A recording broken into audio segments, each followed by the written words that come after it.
Hello and good afternoon. Thank you for tuning in to Leadership Matters, informing leaders and inspiring solutions with the People's Doctors. I'm Dr. Loretta Howard, and I'll be your lead host today, along with my wonderful co-host, Dr. Cheryl White and Dr. Andre Howard. Hello, host. Hello, Hello. hello, hello. Today, we're continuing our discussion with the anatomy of a visionary leadership, or what that actually means. And joining us is an amazing guest, Mr. John Jeanetta.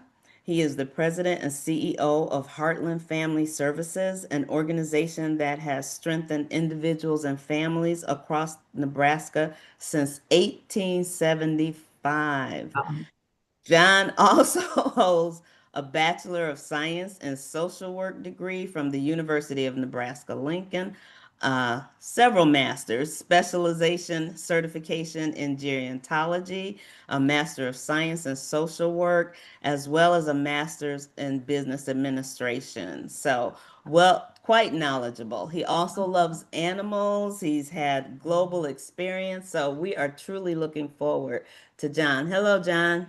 Hello. Thank you. Thanks for inviting me to be on. Yeah, we are very excited about having you on today. Usually, we like to start the show with some of the audience questions that we've had. Okay. So, we are going to have Dr. Cheryl, then Dr. Dre, and you, John, also to answer this question for our audience. The first question is, how do you lead people through the discomfort of change when they're comfortable with the way things have always been done? All right. So you're tossing it to me, Dr. Loretta? Yes, tossing it Okay. to you first. Okay. I think probably starting with the space of empathy. I think when people are going through change, typically we found that they're not so much resisting change as much as they are resisting loss, be it the loss of comfort, be it the loss of familiarity, perhaps some control, even perhaps some status. So I think starting with empathy and really trying to understand, feel, get what's important to them to figure out how we might be able to help and support them in the transition becomes real important. And I don't think people like to have change for the sake of change. So helping the change make sense to them, like what's the why? Why is it Mhm. important? What's going to happen if we don't change? So why is it important to them? And being open in that space to co-creating the path forward can also, I think, help ease some of the discomfort that people may be experiencing um, with change or some thoughts. Great. Thank you, Dr. Dre. Yeah, another great question from the audience. I could be brash and just say, get over it, change is going to happen, but I'll be a little bit more engaging and a little bit more understanding. But comfort does exist. I always challenge other leaders to ask the question, why before what? People don't resist change as much as they resist loss, for example. Hmm. Loss of relevance, loss of control, loss of their space. And Mhm. so before I think any leader introduces something new, I think it's to help folks understand what's at stake if things don't change as part of that process. And so the discomfort of change has to compete with the discomfort of standing still. And so I always challenge leaders, if they're going to bring a change into the equation, which is part of the equation, is to just be real about the discussion about if we don't change, what could be lost, what's at stake as part of that process. But I also, again, being sympathetic and empathetic in terms of that process, certainly give people a role in the transition, right? Certainly resistance kind of softens when people have a hand in shaping what's next, when they have a hand in defining the change and helping to engage and promote the change. That really goes a long way too. So I would just offer those few thoughts up as part of this question, but great question. Yeah, absolutely. All right, John, how would you answer that? Well, I don't know how to top that feedback, but I think about David Rock's book, Your Brain at Work, Mm. and we know from the neuroscience and the model that he talks about, the SCARF model, that things like certainty or uncertainty can trigger fight, flight, or freeze. And I think a lot of change creates a level of uncertainty. Sometimes it can also affect the S, which is status, because maybe it's going to impact where you are in an organization or how what you do creates value or perception of value. So I think understanding that sometimes the resistance is just fear, and it's just that fight, flight, or freeze process. It's not necessarily even a choice. It's just your brain at work. And so the first thing we have to do is create some safety to help people get out of that survival mode. Because ultimately you want to get to the why. Well, people make decisions in their emotional brain, but you can't get to the emotional Mhm. brain when you're in your survival brain. Mhm. So I think creating that environment of safety where people will feel supported.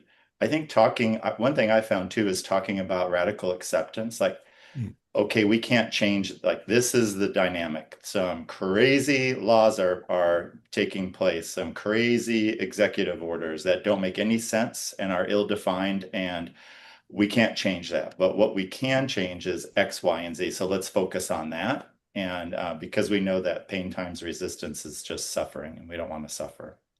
Right, absolutely.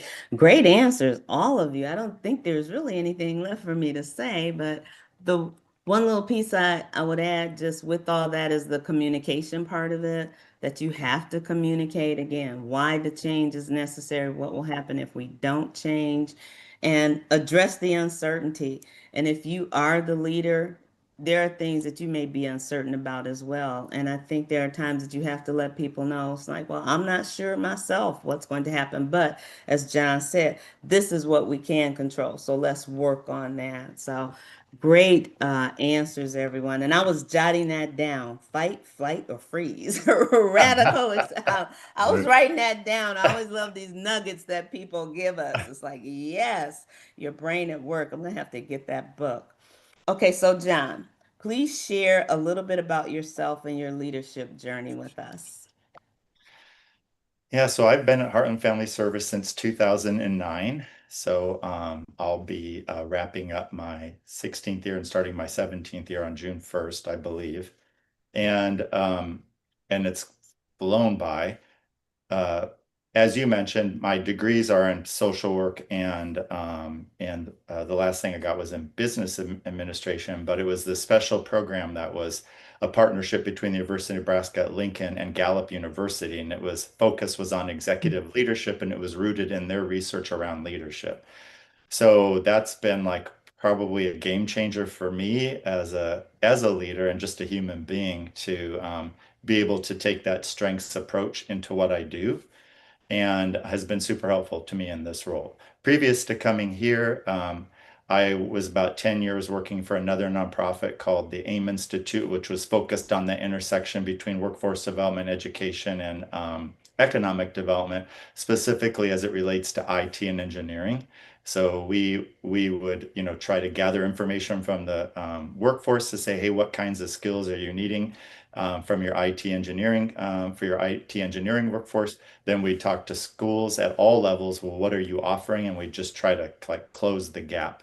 Also involved recruiting more diversity into that field, more girls and women into the field, equip uh, community college, high school, four-year college, university faculty with more skills, access to latest technologies, all that sort of a thing. And my role there was a lot of resource development, grant writing, but also the very first grant I wrote for them was to the National Science Foundation, and when they to create a Midwest Center for Information Technology. And when they came to do a site visit to decide whether or not they were going to fund us, they said, "Okay, we're going to fund you, and John, you're going to be the project director." And I said, "I'm a social worker. I just kind of like make stuff up. Like I don't know what C++ plus plus and all this stuff is. I just make it up." And they're like, "Oh no, no, it's clearly your vision." And one of the women that I recruited to help with some initiatives that we undertook as part of that center to recruit more women and girls into IT was on the board of this organization. And she basically recruited me to apply for this role when my predecessor left after 22 years. And I didn't even think I wanted the job until I got to, and I was kind of just following through because out of my, uh, like, I just wanted, because of all that she had done for me, I thought, well, the least you can do is follow through on this. But I made it to the very end, and while the other candidate was being interviewed by the board, I was given a tour, and then I fell in love with our staff and what we do. So one of the board members, when I was being interviewed, said, "There's something different about you this time." I thought, yeah, I think I actually want the job now. Um, but yeah, I mean, before that, I worked with children in a group home. I worked with seniors, frail elderly in a nursing home, well elderly in the international who were part of the retiree services department for the International Ladies Garment Workers Union in New York. I was Wow. getting my master's degree. I did a Peace Corps stint, so I worked at more like community development in Central America. I worked a lot with our local tribes in different capacities, and yeah, I feel very blessed. I've had a pretty interesting career. Mhm. Absolutely. Wow. Thank you for sharing. Dr. Cheryl, I'll turn it over to you. Yeah, they have fabulous background. I learned a lot just in hearing your Mm-hmm. introduction, all the depth behind the fabulous leadership that you bring. Um, so, John, I'd say every leader eventually has a challenge with regards to a sacred cow. What assumption about human services or how human services should be delivered have you had to disrupt in order to better serve your program participants or clients? There's many.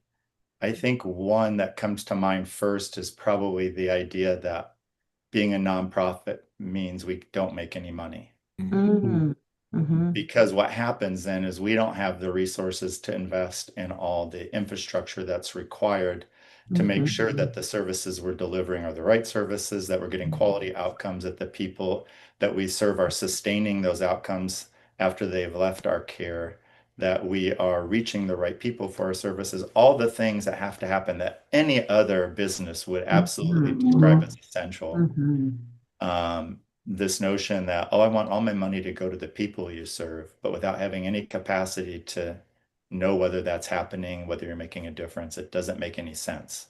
mhm, So I've had to have a lot of conversations with funders and legislators that investing in that infrastructure, that capacity is really important. And I think people are getting the message, but mhm. every now and then, like in the state of Iowa right now, I believe there's a bill to cap our indirect cost rates at 5%. Wow. 5%. Yeah. Yeah. Wow. Wow. Thank you. Mhm. That 5% when you said that for the indirect costs, that's just definitely not enough for a nonprofit. Nowhere It near. absolutely 5%, that is so low. My goodness. Mm, mm, Unbelievable. Yeah, I think Um, most businesses that are in the service sector on average are around 25%. mhm, yeah, mm, So our goal, our finance committee and our board has always said, try to keep it around 15%. So you mhm, don't get into that starvation cycle where you never have enough to support us. We don't have the right IT, we don't have enough HR people, we don't have enough, we're not marketing enough to make sure that we're creating impact. yeah, yeah, yeah. yeah. Wow. Thank you. Yeah, that is just it's just interesting with what you're saying. But I see that we are coming up on a break, so we are going to take a short break, and when we return, Dr. Dre, I'll turn it over to you to ask our guest John a question, and please stay tuned. We'll be right back with more on leadership matters with the People's Doctors, informing leaders and inspiring solutions.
All right, we are back on More Leadership Matters with the People's Doctors. For those of you who are just joining us, I'm Dr. Loretta Howard, the lead host for today, along with my wonderful co-host, Dr. Cheryl White and Dr. Andre Howard. And today our guest is Mr. John Jeanetta, President and CEO of Heartland Family Services. And when we left off, we said that Dr. Dre will pick Mm, it up from here with the next question. yeah, So thank you. turn it over to you. All right, thank you. Thanks again, John, for being on the show. Heartland, as we've mentioned already, has been in the community and serving the community, co-creating with the community since 1875. How, this whole topic around the anatomy of a visionary leader. So let's step inside your brain there and ask you this question. Uh-oh. I know, right? Uh-oh, we're in trouble, right? Maybe. But so how do you honor that legacy, 1875, while still driving the kind of innovation, transformation today's communities and families actually need? It's got to be tough. It's interesting because we just turned 150 in October of 2025. So all last year, whenever we'd have a board meeting, I would share my announcement, and then I'd follow it up with a couple of historical tidbits. And then once a week, I do an email to all staff, just giving them update on anything that's happened over the week that they might want to know about. And I always had a section on some historical bit so we could all learn more about our history. I kind of love history, so I had been doing that for a while anyway. And what I recognized was that it's just part of that process is part of our DNA because we were started by the community. And it was in 1875, and it wasn't until probably 1921 that we really started paying our volunteers, our quote unquote friendly visitors that were our initial workforce. Mhm. And and because those friendly visitors, part of their role was going out and meeting the people and visiting the people that were helping either with cash assistance or with work programs or training. They were always trying to figure out, well, what else is going on here? Like, how do we help get you to a place of self-sufficiency and stability, which continues to be our primary focus, Mm, and they would hear where there were gaps.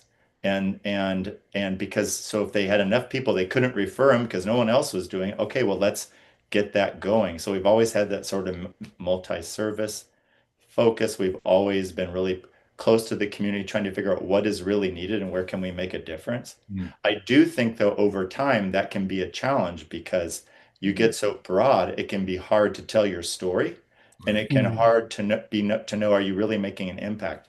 And I can remember many years ago when Social Current was the Alliance for, I think it was the Alliance for Yep, Children and Families at that Yes. point. for We family. had a gathering in Tarrytown, New York, and they brought in someone from a consultant who talked about the challenge of being a multi-service organization. And he said, there's a value add just in terms of more efficiency because you've Mm, got one CEO or one executive director and all these things happening. So you're leveraging those fixed costs. He said, but if that's all you're doing, you're really not getting all the value you can. Where you really start to get value, and he said, and sadly, most multi-service organizations don't do that, is when you start to make sure that the programs, the diversity of your programs are actually intentionally strategic and are wrapping around your clients to bring them farther, higher, create deeper impact, more sustainable impact. And so ever since then, that's something we've been working on, and yeah, it's been a challenge. But this year, we really made some inroads and actually even changed our mission statement, our vision statement, wow, and we're really housing, behavioral health, and where those two integrate to serve survivors that oftentimes need both. wow. So we're really about how do we get people, how do we address underlying behavioral health challenges that get in the way of housing, and then get people to stability, which will include if they don't have housing, a housing solution. Because without that, you're just spinning wheels. Right, Mhm. absolutely. Wonderful. Great. Yeah, definitely wonderful. What brings to mind for me is the Head Start program. I Mm, think they've done a wonderful job of wraparound services and having mhm, a really, I want to say, holistic approach to mhm, education as they're developing children. mhm. So Yeah, glad to hear that. And you talked about broad and a lot of different programming. I think you have like 40.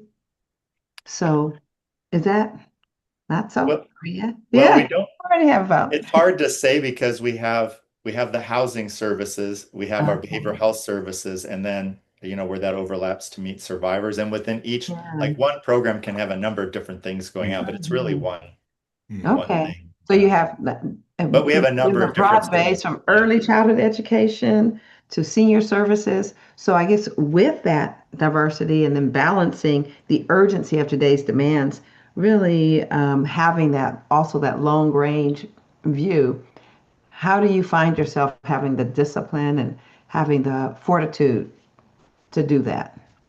Well, we've done a couple of things that I think have been really helpful. One, this happened after I went through the Executive Leadership Institute, and we got to visit. You'll remember this, Dr. Andre. We went to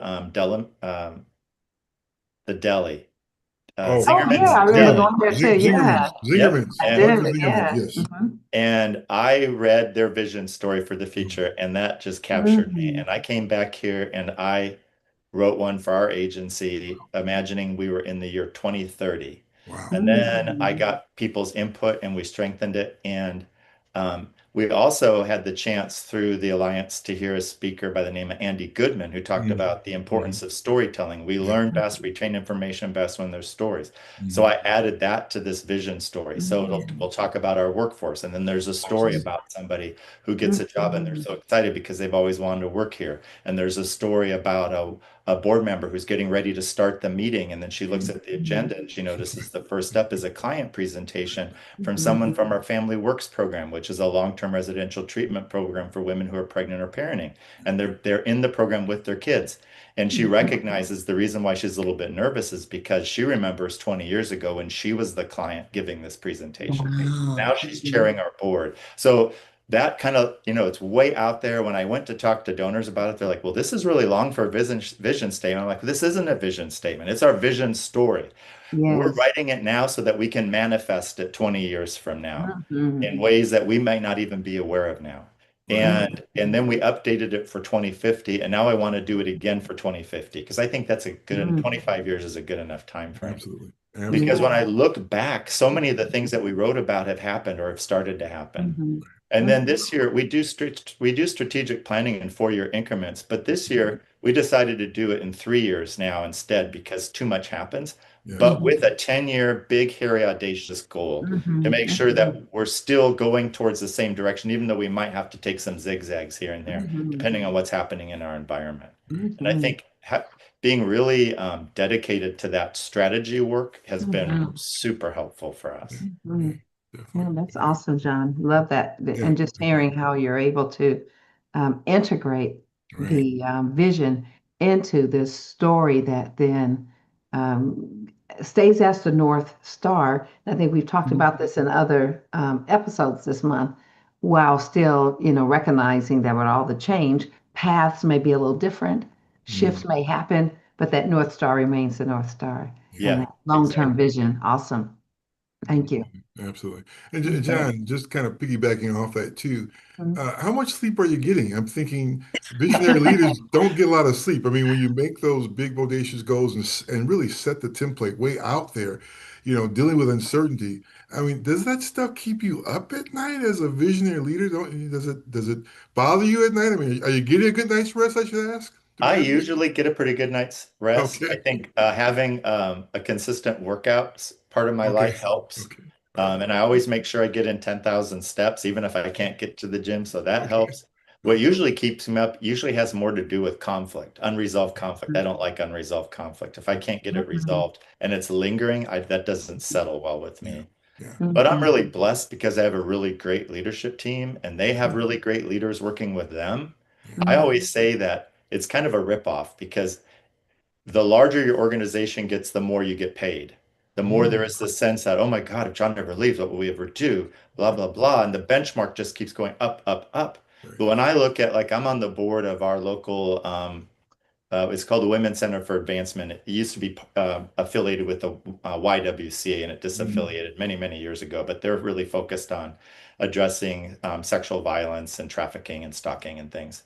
And they're an amazing organization. And a, a fraction of our operating budget, and that executive director probably deserves twice the pay that I get because she has to wear all the hats. She Right. has Yeah. to wear all of them.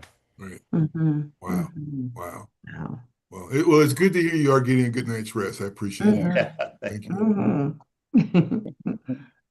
Okay. Dr. Dre, I think the next question Yeah, I is was yours. asking my question. I'm going to pass it on to you. I got my question answered here. So, yeah, I'm Okay, sorry. about the sleep. Yes.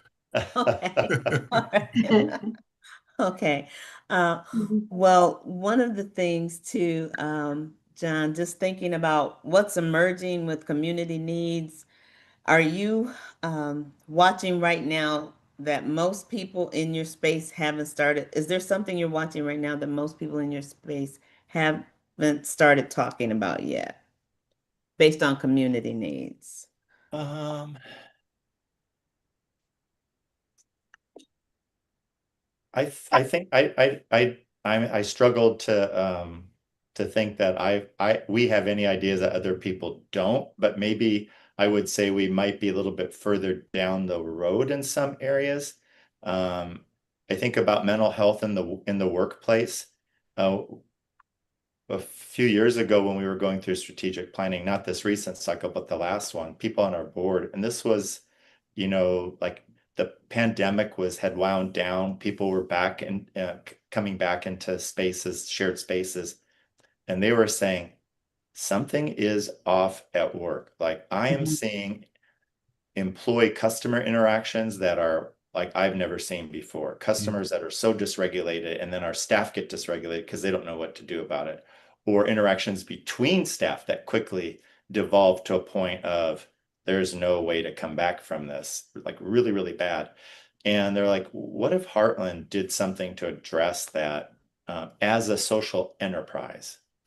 And so we developed a social enterprise we call the Brainworks Institute, and we created some training that takes a lot of the brain science that we've gathered over the years. It takes lessons learned from and the research that created dialectical behavioral therapy, and and then translating that for people in the workplace to better understand that you're not going to, when someone's dysregulated, all the rational information in the world isn't going to change a thing. right. Mhm. But there are other things you can do that will actually help someone get regulated. And here's how this is what that looks like. And we've gotten really, really good feedback from the employers that we've rolled that out to. And the idea is that, I mean, we priced it at for a business, not for a nonprofit, so that Mhm. the money that we raise will cover the expenses of that training and helping that community while also providing funding to the people that we serve in our nonprofit who can't afford to pay. Mhm. Great. Wow. Yeah. Thank you. Very innovative and really um, helpful work. I mean, just very, I could see that making a positive difference.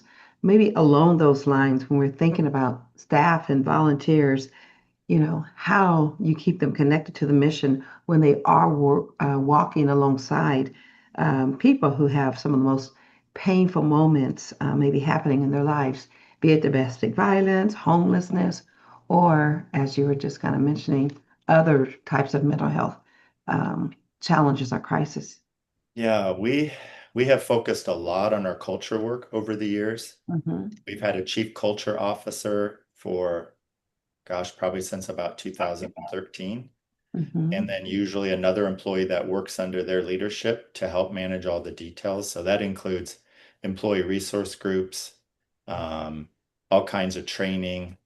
It includes a large mindfulness initiative that we launched where we're teaching our staff meditation and mindful self-compassion and all Hmm. these ways that they can regulate. Because we always say you gotta regulate, then relate, and then reason. So if you're dysregulated, you're done. So Right. absolutely, you've got to know how to and know what you there's it's impossible to think that you will stay regulated every day and every moment, considering that Hmm. a huge number of our clients, our staff, were exposed to adverse childhood experiences, almost equivalent to what our our clients' experience, which Mhm. last time we did a survey, it was around 84% of our clients had one or more categories of adverse childhood Mhm. experience. It's the same for our staff. And Wow. strategically so, because we really try to hire people with lived experience and Mhm. former clients.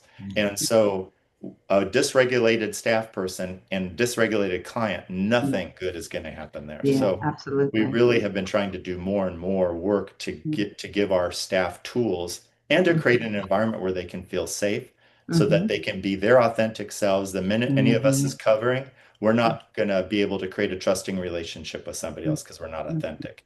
So we Mhm. talk about this all the time, all the time, all the time. Mhm. And we still have a ways to go because Mhm. every location has a different culture just by Mhm. definition. So it's trying to how do we create more consistency? That's what our current culture officer is working on, Mhm. trying to Mhm. simplify. We've Mhm. got six core values, which all five of which we borrowed from the Creating Cultures of Trauma-Informed Care model, which is research-based. Mhm. And that includes safety, trustworthiness, choice, empowerment, collaboration. And then we added equity. Our board asked us to add equity. Even though it lives, you can't have psychological and physical safety without equity. You can't create Mhm. trustworthiness without equity, right? It lives in those, but they wanted it to be more visible, which was Mhm. great. So we did that. But then I would still see examples where we were living outside, the behaviors weren't aligning. So I Mhm. went around, I interviewed all of our staff, and I said, "Hey, when you think of the most trauma-informed care person on your team, tell me what those behaviors look like. I want behaviors." And out Mhm. of that, we came up with 28 behaviors that we check in on every day. It's a different behavior. And once we get to the 28th, we start Nice. over. And that Mhm. includes things like we create welcoming spaces. We Mhm. are kind. We assume the best. We are responsible. We are dependable. We co-create with community. We practice a culture of philanthropy. We coach and we lead. We practice self-care. Mhm. We establish strong boundaries, it's stuff like that. And every day an email goes out. This is our behavior for the day. This is the definition. Here are 10 questions you can think about. How is this showing up for you? How is it showing up on your team? What could we do to improve? And now we're looking at how do we revive, because we've been doing this for years. How do we like revitalize this, maybe create some different ways of checking in on those behaviors so we can do a better job of holding each other accountable and Mhm. identifying where we need to create more tools to support people. Great. Wonderful. Wow, Sounds that really, is great. yeah. Impressive, yeah. Yeah, that you Mhm. do that for your staff. That's wonderful because they definitely go through so many things sometimes. And when it's like, who cares for the caregivers, right? Yeah, So who cares for exactly. that person there? You need that self-care. It's just, that's wonderful. I'm And so since the engrossed. pandemic, we've been seeing more like client deaths than we ever did before. Yeah. So that's like Yeah. a lot of loss. And we're also seeing Hmm. like a couple of weeks ago, our peer center, which is a place where clients with serious and persistent mental illness can come during the day and access classes and support and socialization. And we had somebody that had to be Narcan 5 times. Like Wow. Wow. it's high level trauma sometimes for our staff who are Mhm. witnessing that and trying to manage it to keep clients from that so that they can feel safe and not be so concerned or traumatized Mhm. by it. It's just a lot Yeah. work. Wow, yeah, it is.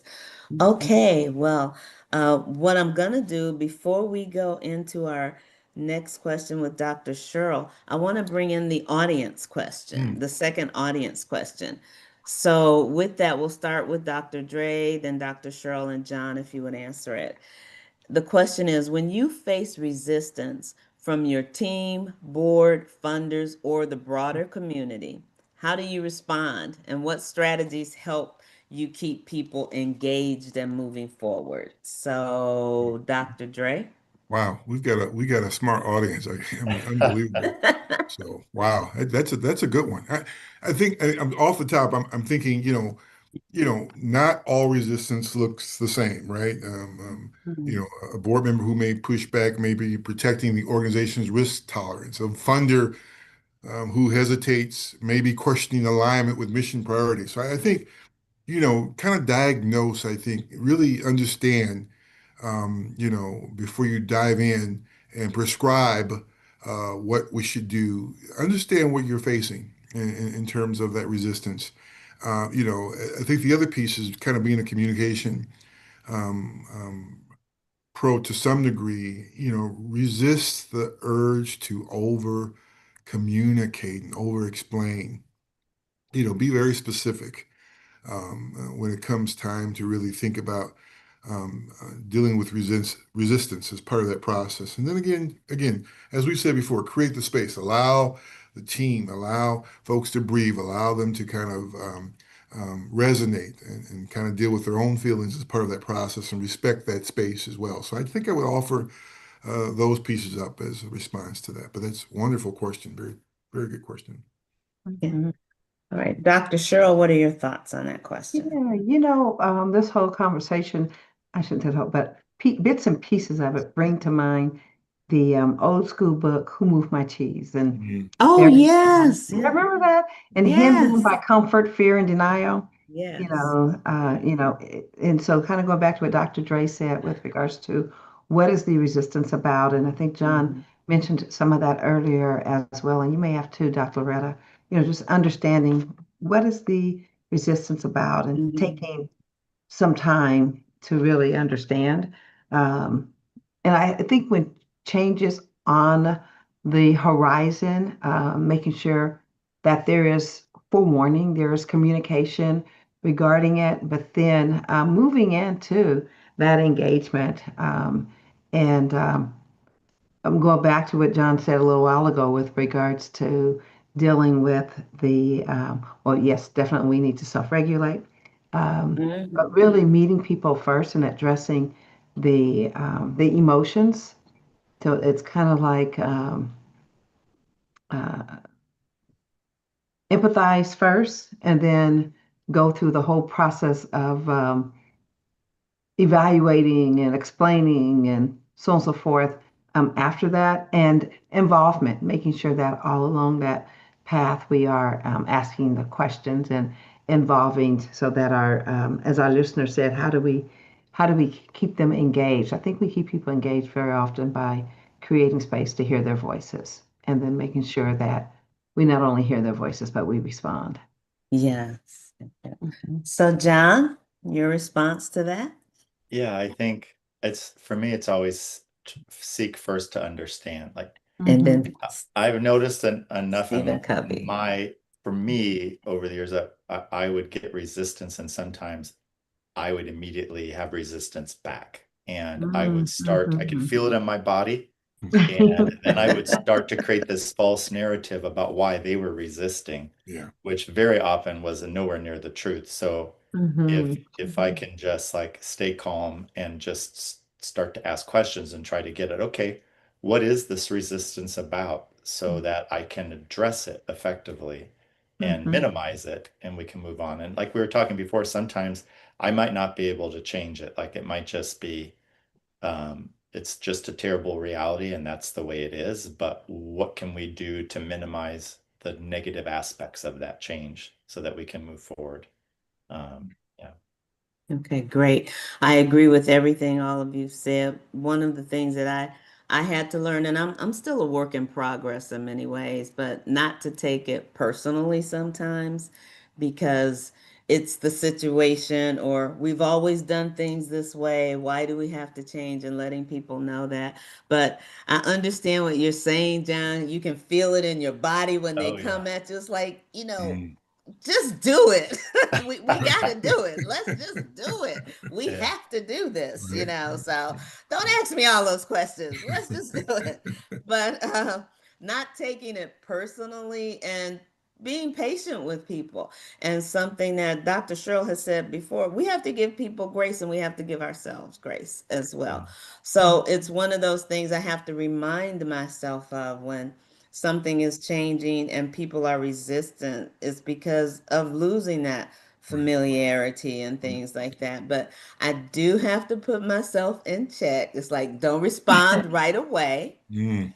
Breathe, let them say what they're going to say, and really listen. Don't formulate your answer, but really listen to what they're saying. So, all of those. So, Yeah. I find myself putting, checking me all the time. But thank Yeah. you so much. That was a great question on And Dr. answering Loretta, that. should we ask you, how's that been working for you? Okay, let's Not move on on. this episode. Okay, okay. All right. Okay. All right. Mm. Woosah. All right. Uh, Dr. Okay. Loretta, do you want us to go to the rapid fire or a different question? Oh, the I thought we were going to the inspirational. Have I gotten lost or somewhere? Mm. I think. Um, well, yeah, let's do rapid fire. Let's put John under rapid fire. Uh-oh. We Very don't good. want to lose that. That's going to be so Mm. much fun. Okay. So we'll say, John, visionary or executor? Which one are you really? Visionary. What's your leadership superpower and your blind spot? Superpower, reading the room, blind spot, conflict. Who shaped you most as a leader? My dad. Head or heart? What drives your decisions? I would have to say heart, but head comes right behind it. What gets you out of bed every morning and what keeps you up at night? The variety of my day and the people that we serve and what keeps me up at night, like I said before, is unresolved conflict. Biggest win, hardest decision, go. Biggest win, my family. Hardest decision, closing some of our programs that were really, really great programs, but just didn't have a sustainability path. Mm. What's one Heartland program that more people absolutely need to know about? One of our newest ones, Sanctuary House. It's a unadvertised shelter for survivors of human trafficking, all forms of human trafficking, and Mm. it's low barrier, meaning people are engaged in commercial sex work or using drugs and alcohol to cope. They don't have to stop. They just can't do it on our premises. So we want to build that relationship and help them get to the point where they want to do something different. And what does success actually look like for a family you serve? That they achieve the personal growth that they deserve and they're able to sustain that and live in safety. Biggest myth about human services? Busted. That that giving 100% of your money to the clients is not an effective way to serve the community. Best advice you've ever received. Best advice you've ever given. Best advice I ever received was from a senior citizen living in a nursing home that I was visiting to take her social history because I was a social worker there. And she told me she was looking at photographs and then tearing them up and throwing them away. And I'm like, what are you doing? Well, I didn't realize at the time she was preparing to die. But she stopped Um, and she looked at me and she said, John, always prioritize memories and experiences over things because you can't take these things with you. Best advice. mm. And what was the other one? I'm going to say, I'm going to skip it and say, finish this. Okay. A great leader never forgets. That the people following them are choosing to do so. The relationship is voluntary. Wonderful. Thank you so much. How did you do, Dr. Loretta? You Rapid all fire. did great on Rapid Fire. You did. I love that we have that segment. Right Mhm. now, we're going to take a short break, and when we return, we will have some additional questions for John at the last segment of our show. So please stay tuned, and we'll be right back with more of Leadership Matters with the People's Doctors, informing leaders and inspiring solutions.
All right, we are back with more Leadership Matters with the People's Doctors.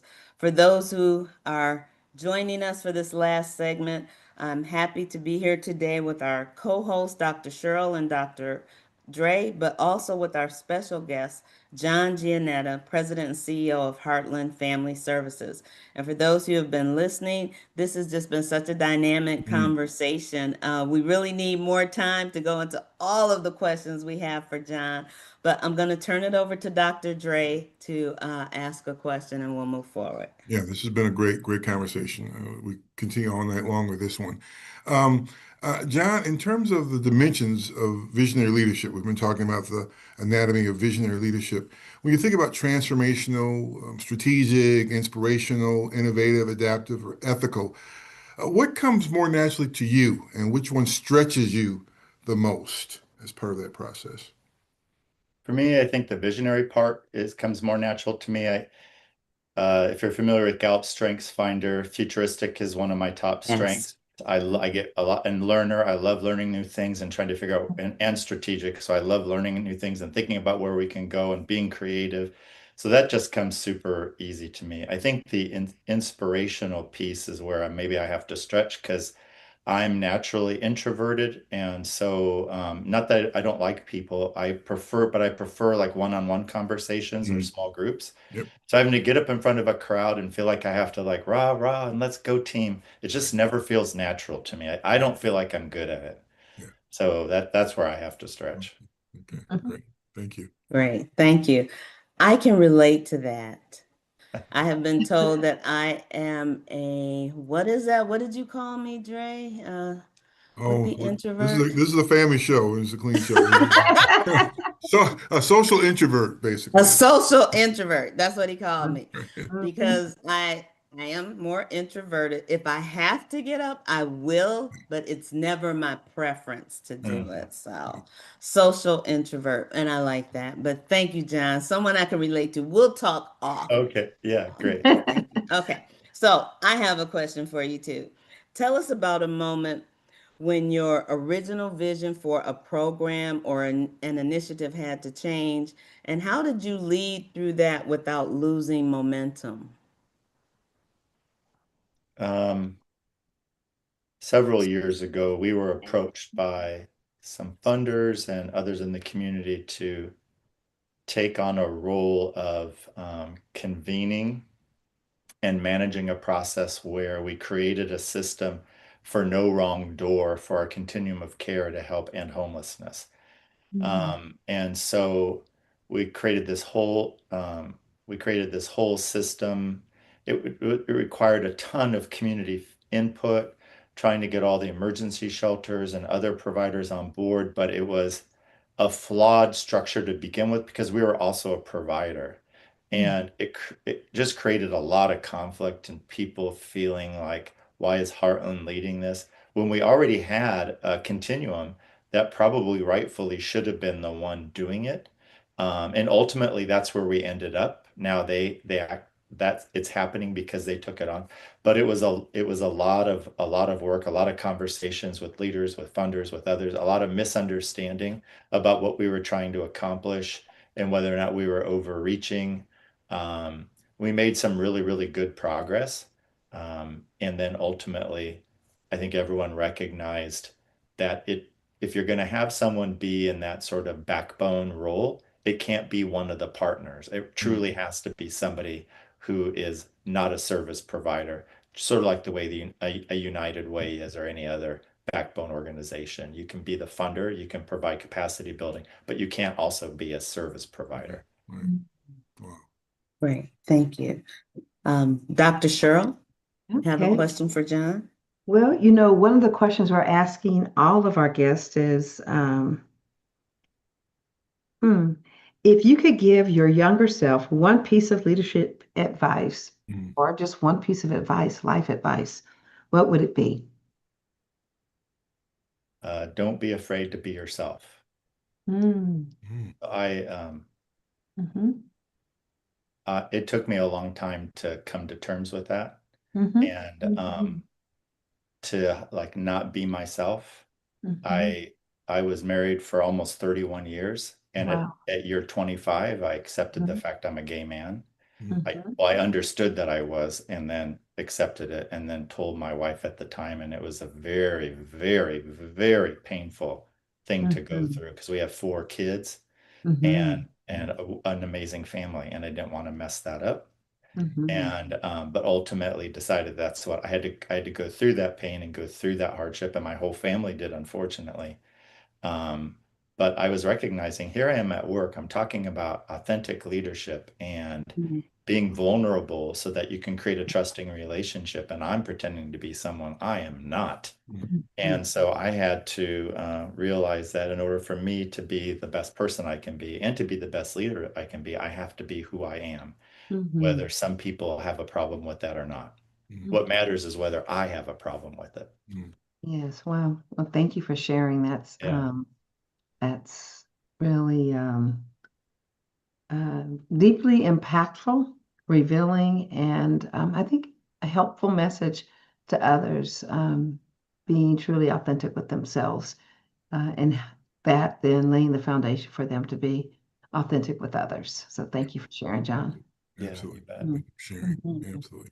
Okay, so John, as we come near the close of this episode, what final thoughts or tips would you like to share with listeners, those who are interested in leadership, and how can our listeners contact you? I would say bet on yourself. Like when mhm, I kind of have always been sort of reluctantly moved into leadership roles because I was a good individual contributor. Mm. And I have like achiever and arranger and maximizer and all these strengths that really help you shine as a worker bee. It doesn't necessarily mean though that you could be effective as a leader. I was lucky that I could, but I also thought small. Part of it was I wasn't doing the work to know myself, which is core to being a good leader, and then to own who that was. Too much shame, too much hiding. mhm, But even as I was moving through that, I still tend to like keep my light dimmed for some reason. I don't own my greatness and my strengths. That it is important to be humble. I think Jim Collins' work in Good to Great really identified the importance of being a humble leader. Humility is great, but it doesn't mean you don't own your strengths and that you don't speak to them and that you don't that you that you sit back instead of standing up and you know, taking some space in the room. You don't want to take all the space, but there are times where your space is, you need to be in your space, sharing what people would enjoy hearing or what could benefit the conversation. So I would say bet on yourself, own your greatness, and let your light shine. mhm. Right, and how could our listeners reach out to you if they wanted to? Yeah, our website is www.heartlandfamilyservice.org. And there actually isn't an S at the end. It's services singular, even though we do a lot Okay. of things. So if you add that pesky S, you might not find us. But I think when you do a Google search, it still works. If you try to email me, it won't though. And my email address is my first initial, my last name. So JJEANETTA at heartlandfamilyservice.org. All right, thank you so much. So, with that, we thank you for being our guest today. John, you have shared so much information Excellent. with us, and Excellent. I'm still thinking about what you told us with that fight, flight, and freeze. I Mm. love the three F's. I Yeah, yeah. fight, flight, and freeze. I love that. So many Mhm. things that you've shared. So again, to our listening audience, we thank you for tuning in, and we invite you to send your questions and your topics that you're interested in learning more about to Leadership Matters Questions at innovisions.org. That's Leadership Matters Questions at innovisions.org. Please join us every Wednesday on YouTube at 2 p.m. Pacific Time, 4 p.m. Central Time. And on Thursdays, we always have our information uploaded for you to listen to on Apple Podcasts, iHeartRadio, Amazon Music, and Spotify. So until the next time on Leadership Matters with the People's Doctors, where we are informing leaders and inspiring solutions, keep keeping on.